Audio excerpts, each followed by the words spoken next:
Good evening, and welcome to the members' meeting of the Friends of Harriet L. Hartley Conservation Area. My name's Jeffrey Mabee. I'm a board member and proud owner of a bunch of intertidal land. I'm glad you all came out tonight.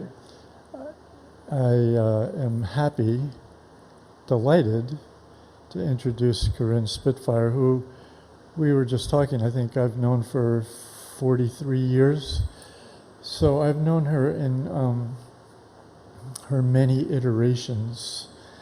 And one of the things about Karin is that in all her iterations, she is a consummate artist.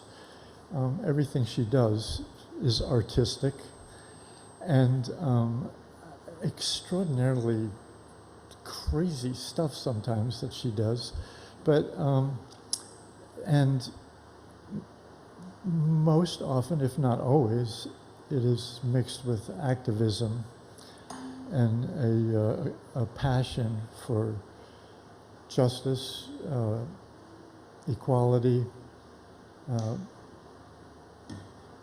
women's rights, everybody's rights, animal rights. One of my favorite stories about Karin was when we had in the parade, I can't remember which parade that was that we did that in, but Karin led up the Stinson's, what was it? It was the Sardine Extravaganza, which you put together, but it was Stinson's Syncopated Sardines, yes, which was so much fun. Most everything Karin does is really fun. So she has a passion for equality in everything, and she has joined our board, which we've been delighted about because she has wonderful ideas, artistic ideas, and there's more I want to say, but so I'm very happy to introduce Karin Spitfire. Thank you, Jeffrey.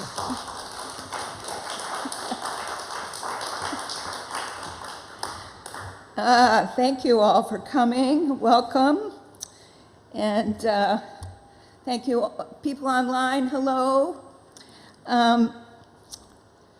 So I'm just going to name a few of my poet ancestors. Joy Harjo, Sonia Sanchez, and Robin Morgan, for starters. And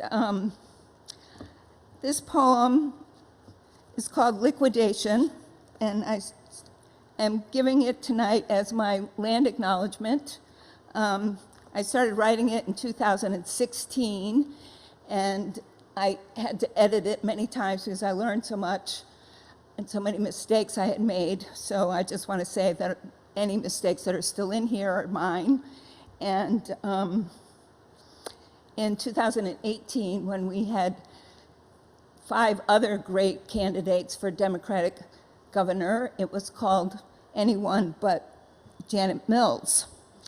And Janet Mills was responsible for this story as the Attorney General under LePage. And she has stood in the way of tribal sovereignty since she got into office. So, liquidation. For 44 years, I've slept on some shore of Penobscot Bay, paddled the east and west branches of the Penobscot River, transverse Penobscot County to get to Medway, Lincoln, the Golden Road, visit Penobscot Marine Museum, Penobscot Theater Company, read the Penobscot Pilot, smell the Penobscot Potato Factory, wake up to the weather on the bay. Penobscot River watershed covers 8,750 square miles from Bucksport to the Canadian-Maine border. Extends with some easy portages to the Allagash, into the St. John, all the way to New Brunswick, or over to the Kennebec, down to Popham, and to the bay. From the bay, you can get anywhere. Scudic, Monhegan. I know a few of the carrying places, can read the water some, know where I might find wild berries, sight eagles, great blue heron, from Castine to Idaho, Brooklyn to Camden Hills, Belfast to Mount Desert. Know where I might go swimming, McGonagall, Pemaquid, Naskeg, names I've learned to say the settlers' way, but none we appropriate like Penobscot, a mispronunciation of the people's name for themselves, the river, the land, Banawapskia, meaning the river, the land, the people. Here, for some 13,000 years, 90% annihilated by incoming immigrant germs, the remaining estimate of 10,000 in 1700 fought with the colonialists in their revolution, now number under 2,000. Cut down by genocidal scalp bounties, war, alcohol, child abduction. The Penobscot treated into 22 square acres of their homeland, a swath of the river and its islands, from Medway to Old Town. Now the state that dubs itself Maine claims this stretch, the river, does not include the water. Panawapskia, land, Panawapskia, river, Panawapskia, people.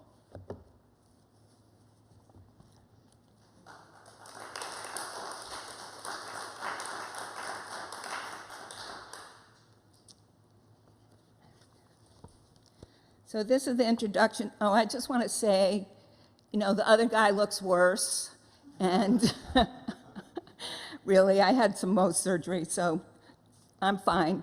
So you can stop worrying about what this mess on my face is. Thank you. So this is the introduction to my book, The Body in Late Stage Capitalism, and it's in the book, it's the precedent for the book, and it's called When We Were Not Ubiquitous. We moved on the savannah, in the rainforest, desert, tundra, steppes, among rhino, grizzly, jaguar, and yak. Rice numbered 40,000 varieties. Jungle and alpine medicinals, unclassified bounty. We rode, sailed, paddled, ocean, inlet, ice floe, bay, with cod, whale, seal. 200 species of herring schooled, Arctic tundra, temperate prairie, uncultivated forage. We traveled ribbony cycles from yarrow bamboo shoots, berry, fig, to fish run, bird migration, deer yard. Tree, grass, chaparral, moss, conversed in continuous unmolested root plexus, enzyme clouds, ribosome trails, scat puffs. We potted, wove, embroidered sleeves, saddles, medicine bags, pounded and plied empanada, ravioli, pierogi, dumpling.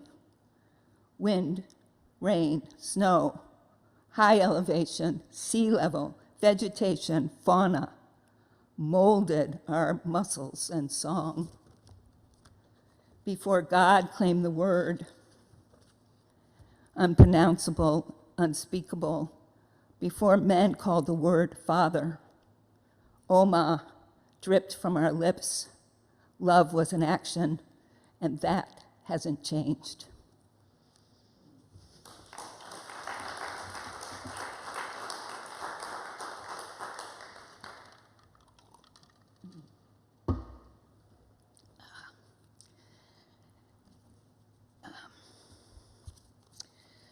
So this is one of my more uplifting poems, so don't cry. It's hard. All heart disease is psychosomatic. The beating a heart takes, choral bruise of another dawn, not enough air to catch the breath, oil seeping where salt marsh once filtered, ash and poison rivers, fire in the faucets, the cracked heart beating itself, chronic choice, bitter fist or soft pulp.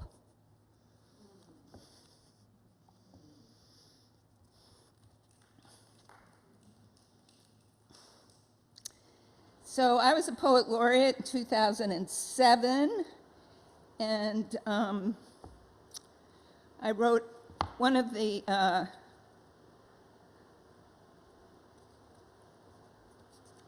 conditions to be poet laureate was called Be Belfastian. Mike Hurley came up with that. And so I wrote a triptych called Be Belfastian, and I'm going to read the one called Wild Caught, if I can find it. I had the page numbers, but I don't seem to.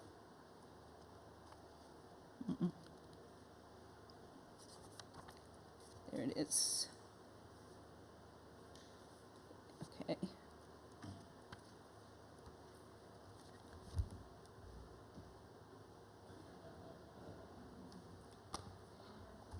Wild Caught. So this is, so I came to town in '87, so this was 2007, and it's changed a lot since then, but this is our town. Wild Caught. Isn't that the town with the lovely big houses and the wild women? Yup, said Josephine Grady, telling her story on the footbridge reopening, the bridge over the Passagasawakeg, where the sturgeon used to run. Wild.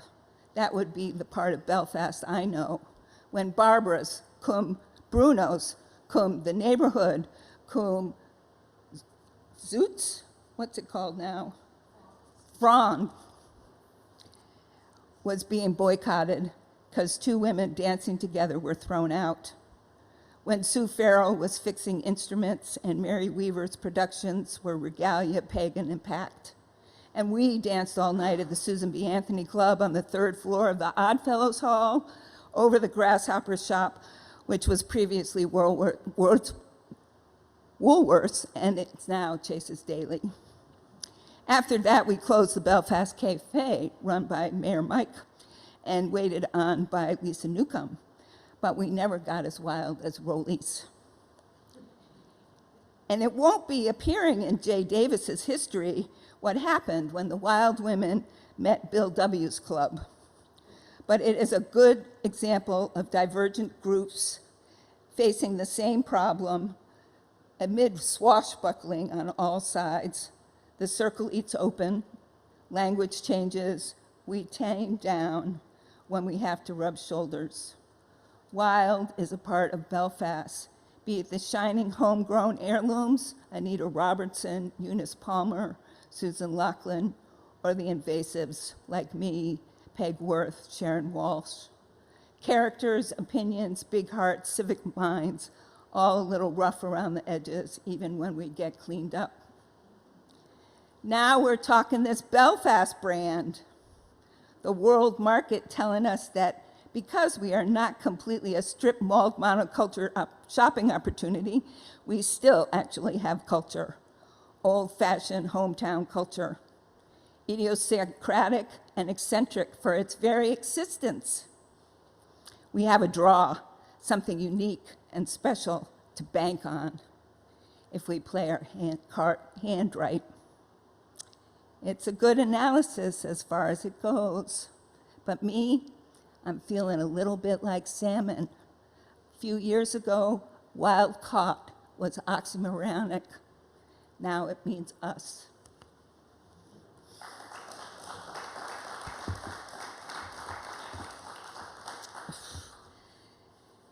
And that was 2007, before this madness.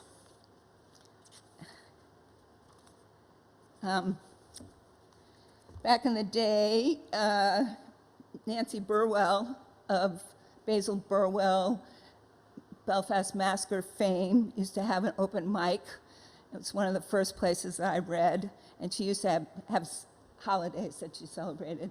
So I wrote this for her St. Patrick's Day celebration. For St. Patrick's Day, I'm not Irish, but my people were run over by black crows. hawking blasphemies against our Bridget. I'm not Irish, but my people's Bodacia, the ferocious generix of us all, was defamed into the pallid virgin mother too. I'm not Irish, but my people's oak grove was chopped into the cross for the new hanging hero. We did not name we people elves or fairies, but every bison, mole, and caterpillar spoke with spirit's voice.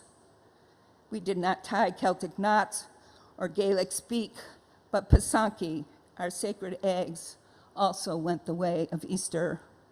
I'm not Irish, but Ukrainian, Swedish, English, with a ghost story of Blackfoot and Jew. I'm not Irish, but I am full-blooded, true, green, pushing up each spring, disrupting every concrete conqueror.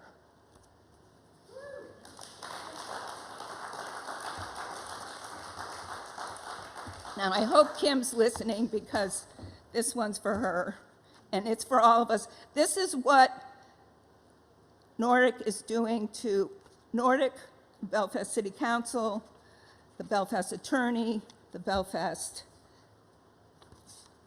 manager are doing to us. And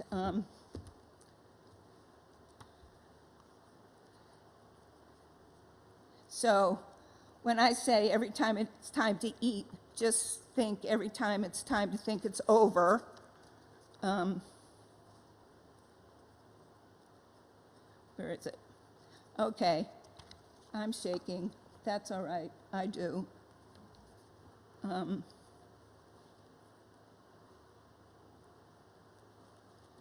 Okay, that's why we have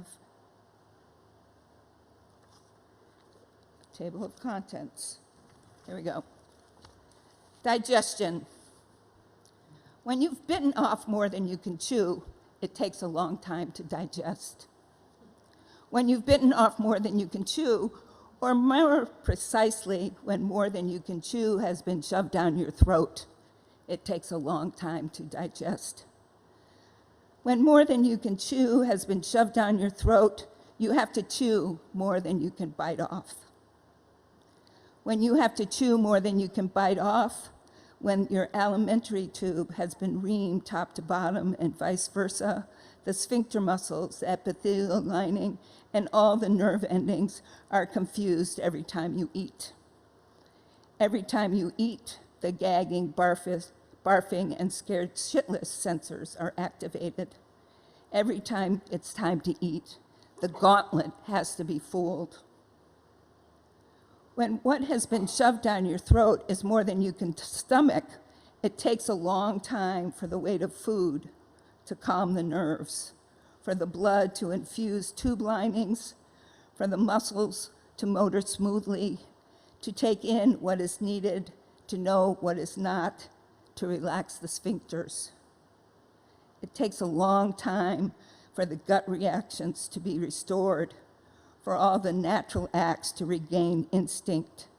It takes a long time to recognize food, for eating to become eating, the daily to become regular, and for digesting the regular daily. Then, having spit up as much as you can, digesting what has been shoved down your throat daily takes a long time. A lot of chewing, masticating, gnawing, foaming at the mouth, a lot of swallowing what is hard to swallow, a lot of churning what is hard to stomach, a lot of sorting, not that, not that, not that, yes, that little tiny crumb, that bit will nourish a lot of irritable bowel, a lot of letting go. It takes a long time for the pile of garbage that was shoved down your throat to become the load of shit it always was.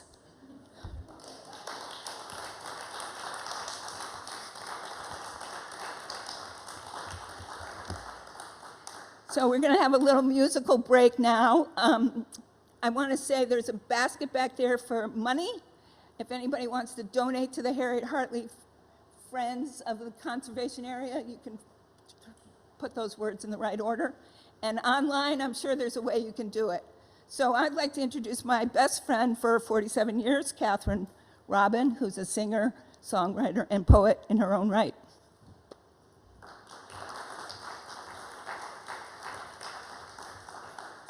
Oh, I'm glad I left this up here. I just panicked that I couldn't find it. Thank you. This is fun that I get to do this for Karin and for you and for me. As you can see, I'm in the same school as Karin is. I wrote this song. It's called Time Is Gonna Tell It, back in 1978. When the thing that was happening among progressives, besides everything, was the destruction of the mountains for coal. And so that's referred to in here.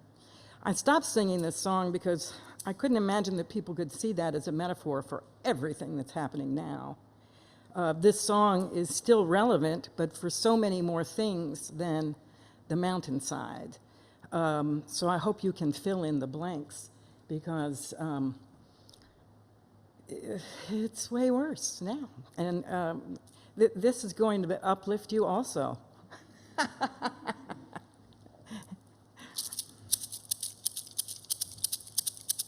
Whoa, people, I can't tell you how I want to drown this world in sorrow till we change it. We can't go on like this, shaving the mountainside and spoiling the air we breathe. We got to change it.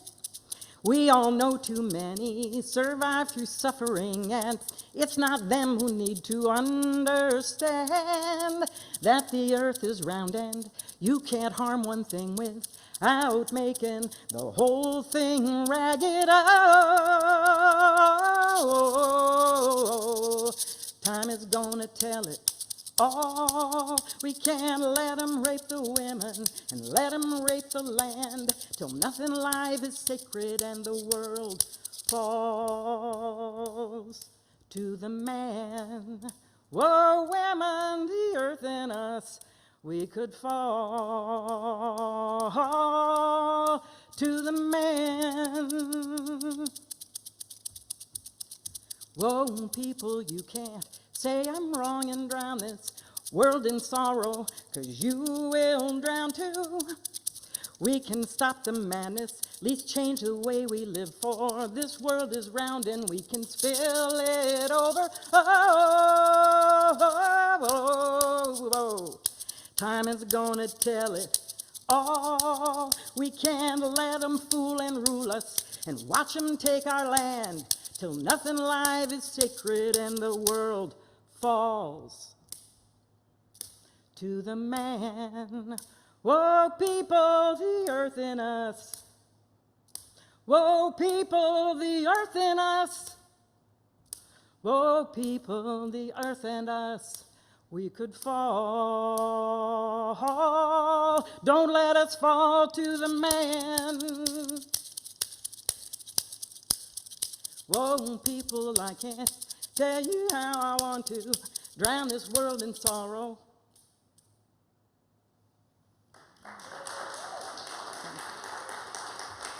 Musical interlude complete.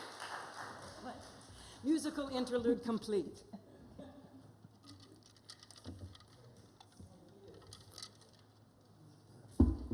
Coyote, other wild ones visit. You live in my throat, howling, no lying down with dogs.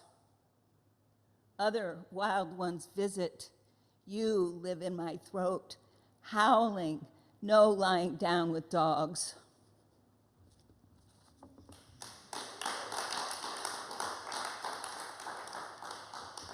So I have like 3 long poems I want to read, and I'm going to pick one out of the hat.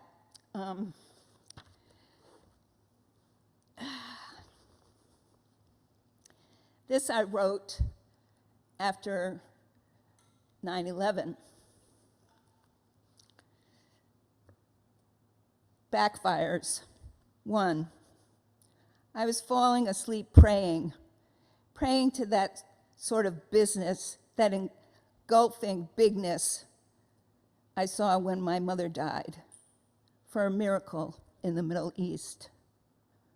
I was praying to a transcendent, out there, over us kind of bigness, and it collapsed. Came kaleidoscoping down like my father's mess kit cup, fitting all into itself. And off to one side, zooming in, came this other spiritual belief that I hold. We are all one. If we are all one, then I had to pray to the rest of the humans on the planet, and it was up to us. I collapsed into sobbing. It's up to us. I heard Anne ring the bell and say that Buddhist line, "May all sentient beings awake." I knew what it meant for the first time. What a prayer it is. May all sentient beings awake. The next day, my aversion to humans I had to lose. It's up to us. What is most important when I know myself as co-creating the universe? The next day, it all backfires when I wake up with an aversion to myself. 2, backfires. The backfires behind the lines where the women who follow the troops cook, wash, boil sheets for bandages, blankets for lice, onions for broth. The backfires behind the lines. The lines can't be drawn anymore. We carved out Israel. The Arabs all around refuse the Palestinians. The Palestinians stay. The Arabs refuse to recognize Israel. Israel refuses to recognize Palestine. Blood is cast, spilled over and over. The beat goes on. The line cannot be drawn. Women and children, girls and boys, men and old men everywhere. No one is not a soldier. No one is not in the lines. No one is not a victim. No one is not a victim. It backfires. Every bomb, every attack backfires, kills more of our own, us.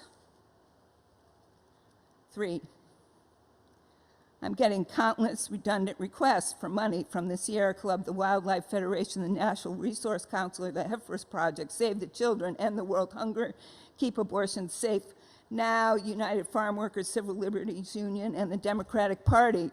They are all acting as if everything should go on just the same, as if their strategy was needed now more than ever, and that they shouldn't look at themselves after September 11th.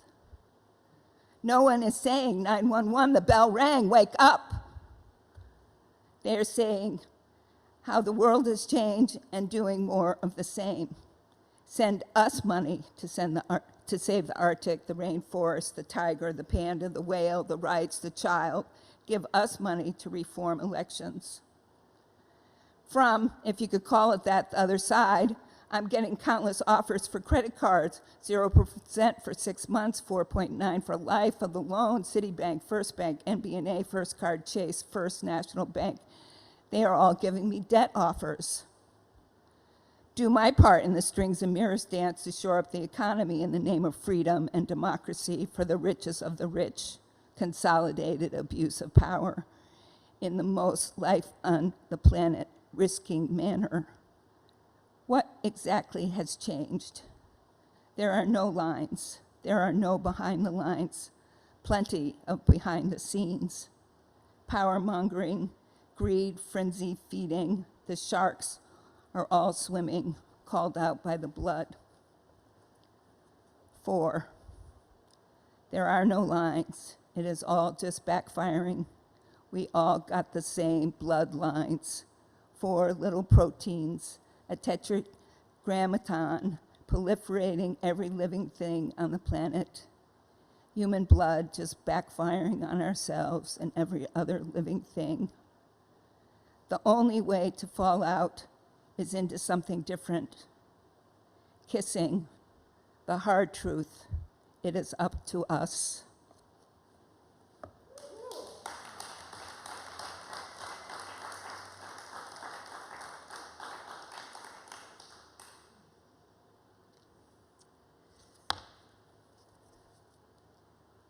That's not right. Okay. And it's 24 years later. So this poem's called Aikido. If you don't know what Aikido is, it's a kind of martial art where you use the other person's energy to go past you so that you don't take their energy, you just let their energy go away past you. There is good and evil. There's no sense in collapsing this into oneness. The trick of evil is to get you to think that it balances good, that it is the equal and opposite force of good. Evil is a speck in the enormity of good. The trick of evil is to get you to focus on it, to give it energy by hating it, warding it off, fearing it, and in this way pulling you to it. Evil grows and feeds itself. The way to deal with evil is to love. Love what you love yourself to death, all the way to death if it comes to that, and it will, one way or another.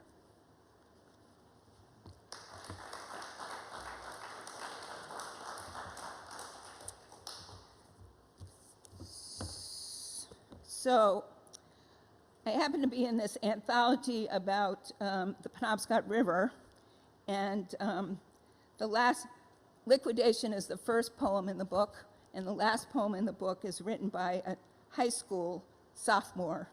And I'm going to read this, and then I'll read one more. Avalon Tate. Isn't it beautiful? Isn't it beautiful? The earth is spinning, the wind is blowing, the birds are singing, and we are breathing. We are living. We are existing. We are verbs. And isn't that beautiful? Existence is not a thing. It's an act, a dance. You exist, you live, you breathe, you love, you cry, you ache, and you wish for tomorrow to never come. The earth is spinning, oceans are rising, wars are occurring. We are screaming, we are drowning, we are dying, we are verbs. And isn't that terrifying? Existence is not a thing, it's an act, a dance. With every breath we take, we hold the power of change because we breathe, we love, we cry, we ache, and we wish that tomorrow will be accepted. The earth is dying, and we are denying it. We need help from each other. We are verbs, and isn't that a mystery? Existence is not a thing, it's an act, a dance. Most of us cannot make the changes the world desperately needs, but those of us who can must.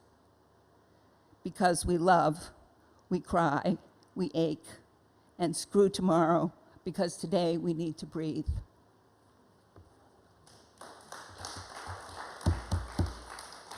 I'm one of her poetry ancestors. She doesn't know it yet. Okay, I'm going to close with eulogy for my mother. She wore a vast variety of blue headgear year-round. Some of the times she wore lots of green. Her caregivers would laugh because, for no discernible reason, the variegated greens had to be worn on top. But then she would change it to the verdant bottoms.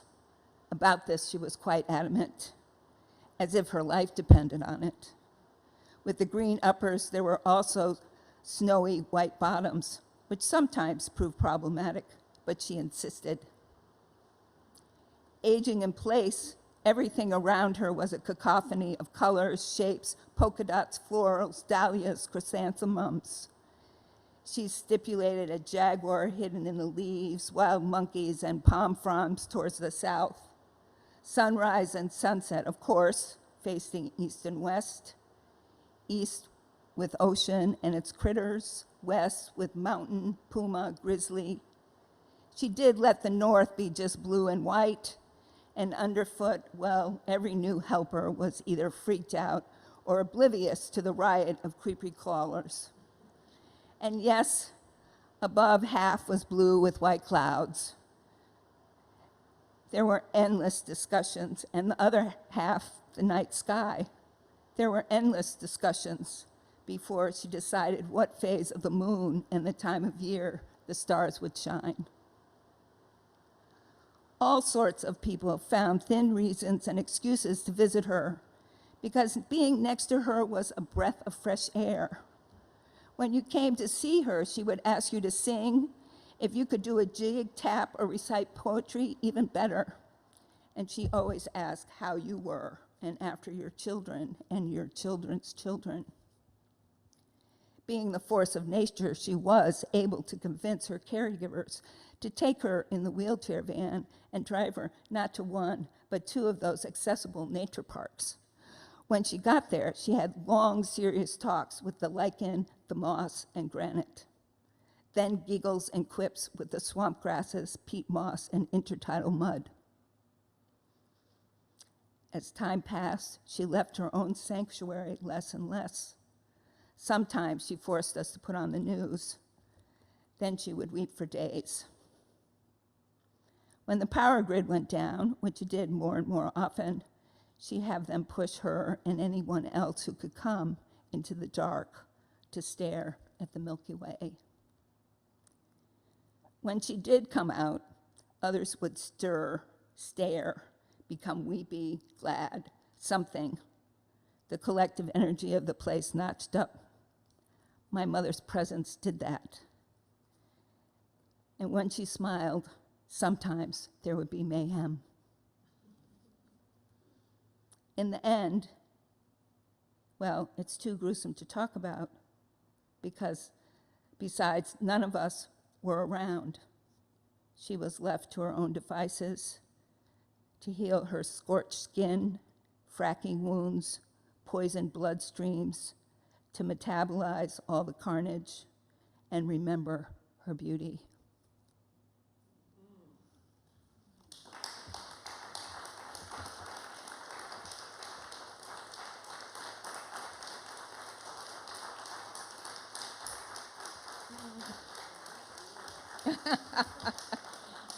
Any questions?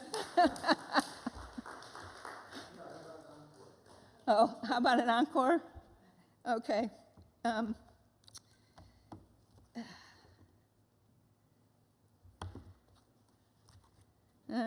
that one.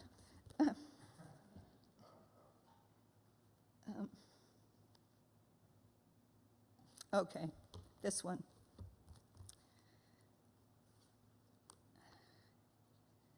This is my personal spirituality.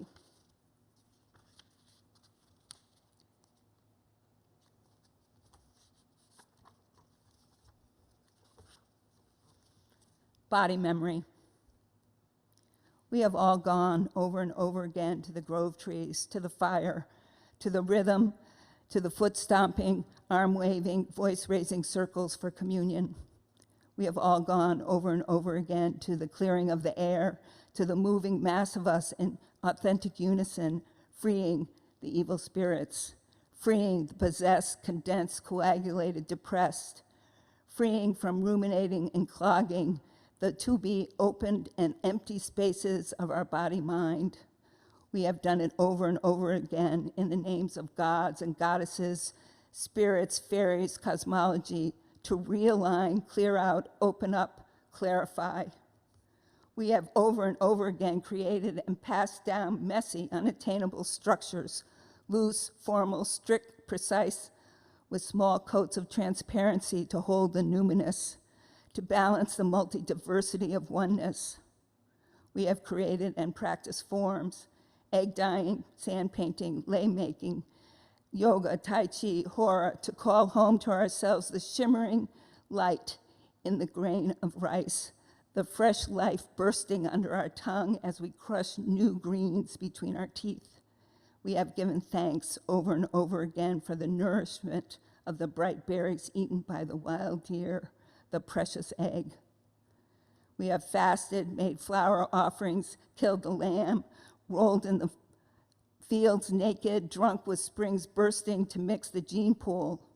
Over and over again, we have done this to right-size ourselves in the face of our powerlessness and the glorious nature of our existence.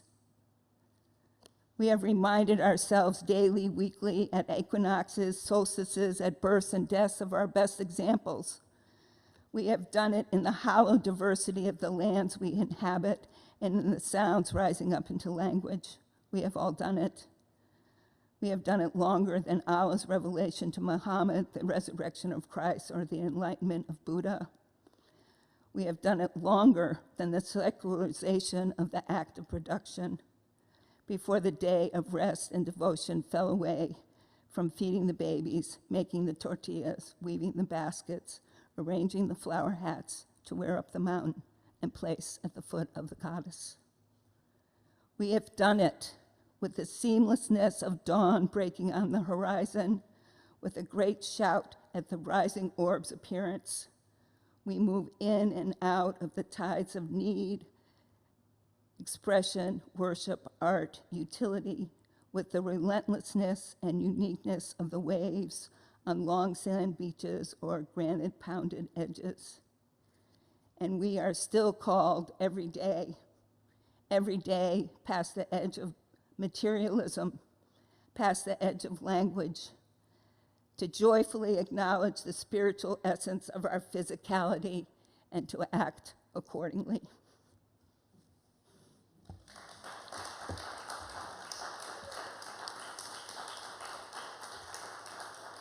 Thank you very much.